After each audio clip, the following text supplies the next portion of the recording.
I do appreciate it. I am Sinn Bodhi, or Warlord of Weird. I have been in the ring with a couple of you guys. I've entertained a couple of you guys. Thank you for coming. This is, again, as I was trying to say, this is sort of a petri dish. This is something between a wrestling seminar and stand-up comedy, in the sense that, you know, we want to give you some looks behind the scenes, some stuff that you might not necessarily see on an independent wrestling show. Everybody that's going to come in the ring tonight is you know, a world-class wrestler that has been all over the world, has worked for WWE and just about every other large organization on the planet. So we do have tidbits of knowledge for you guys to enjoy and learn from, be you a wrestling fan, a wrestling student, or a wrestler. A lot of things that we will talk about and, you know, tease and gesture about and what have you are stuff that wrestlers on the independent scene wouldn't know to ask.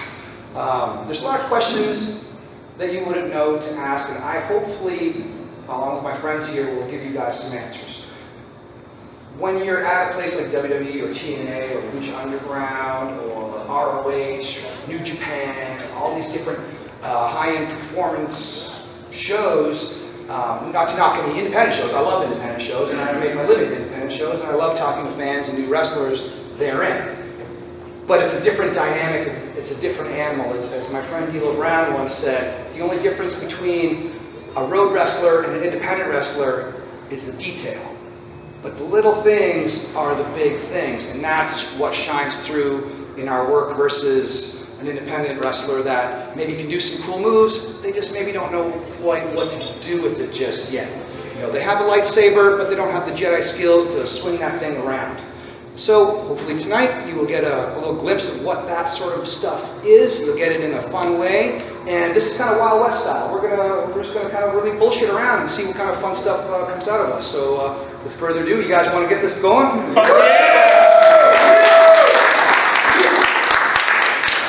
I first started, usually wrestlers start as baby faces, so they can get led by the heels. That's sort of a no-brainer. When I started, I did it the opposite way out of necessity. My original trainer, Ron Hutchinson, same trainer as Edge and Christian, and plenty of other guys, Trish Stratus, Gail Kim, Tracy Brooks, a lot of different performers. We all, were supposed to start as a babyface, and most of us did. I started as a heel because there was just simply a shortage of heels. I looked scary. Ron did the math. He figured, okay, we're going to spit you out, and you're going to need to sort of lead this dance right from the get-go. So I was really forced to learn very fast, very early. And being, I'm a midget next to Undertaker, but on an independent show, especially back in the day when I had muscles and I wasn't such a decrepit old man, I looked the part. When I could get thrown in there against a Greg Valentine or a Kamala or Rock and Roll Express or Road Warriors or what have you, and I was an indie guy. I was making indie money at best.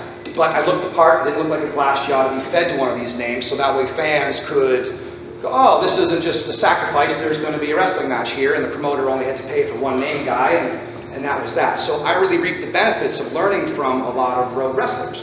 And if you think, well, what am I going to learn from this guy or that guy? Like maybe I definitely could learn from an Arn Anderson or a Dean Malenko because, that was a horseman, and this guy knows 1,000 holds and all this stuff. But you can learn something from any road wrestler, and you can learn something from any wrestler in general, or really anything. I take reference from movies, comic books, music, all sorts of different things. You never know what's going to inspire you, so I challenge you to just always open your eyes and think out of the box. And whether you're a silly wrestler, a sexy wrestler, a scary wrestler, always keep your eyes open to think of the possibilities.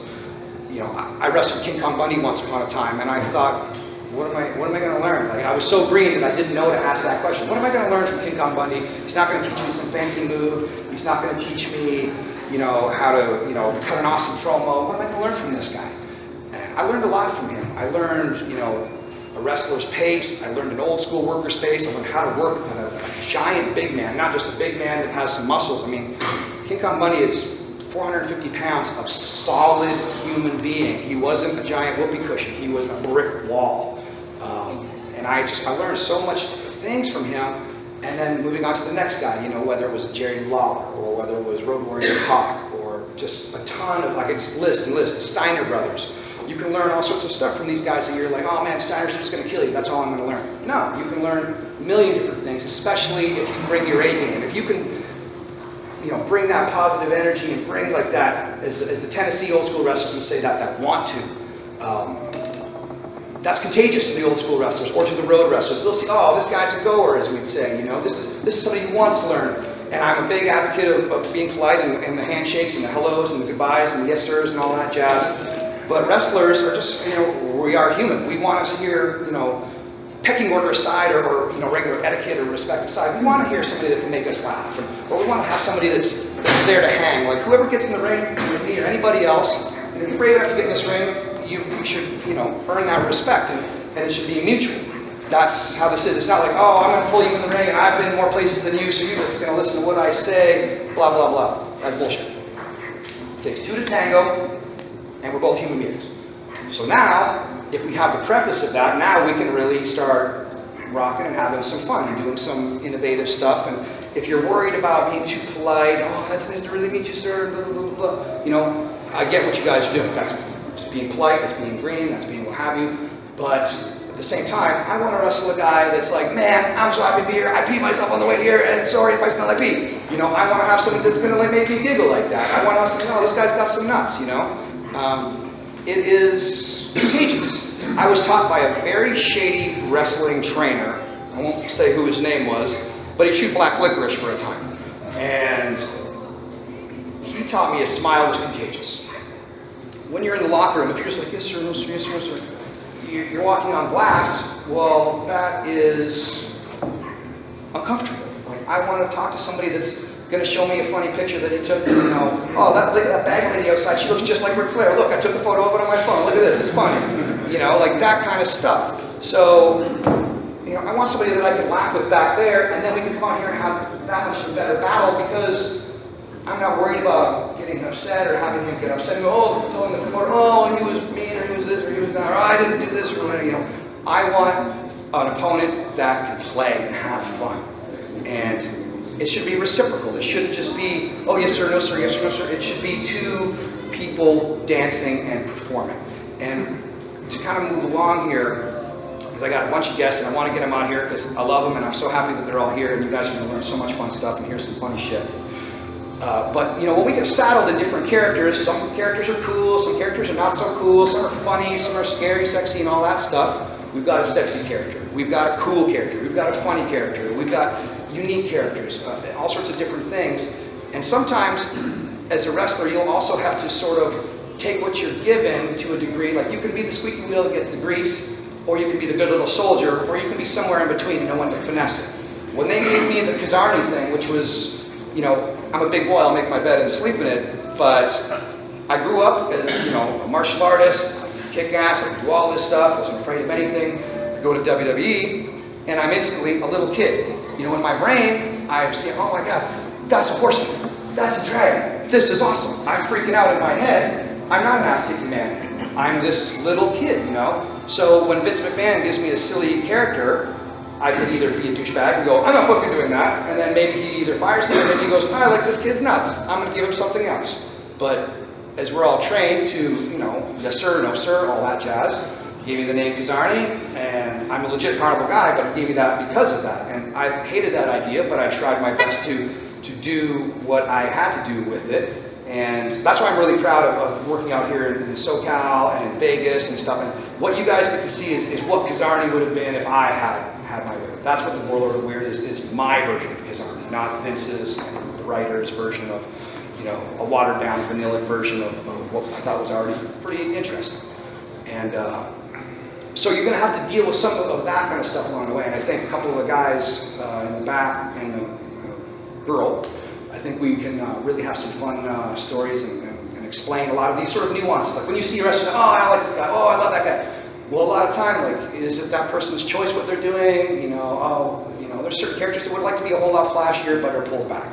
Or don't want to be flashy at all, but Next thing you know, they're Doink the Clown, or they are Dolph Ziggler, or they're whatever, you know, Vince McMahon comes up with.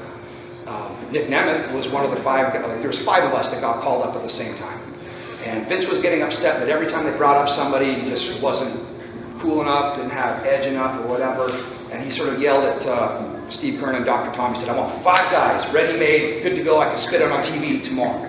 It was me, Dolph Ziggler, DJ Gabriel, Byron Saxton, and Jack Swagger. They gave Nick Nemeth the name Dolph Ziggler because Dusty Rhodes had seen the movie Boogie Nights and loved Dirk Diggler and wanted to rip that name off somehow. That's how that came about.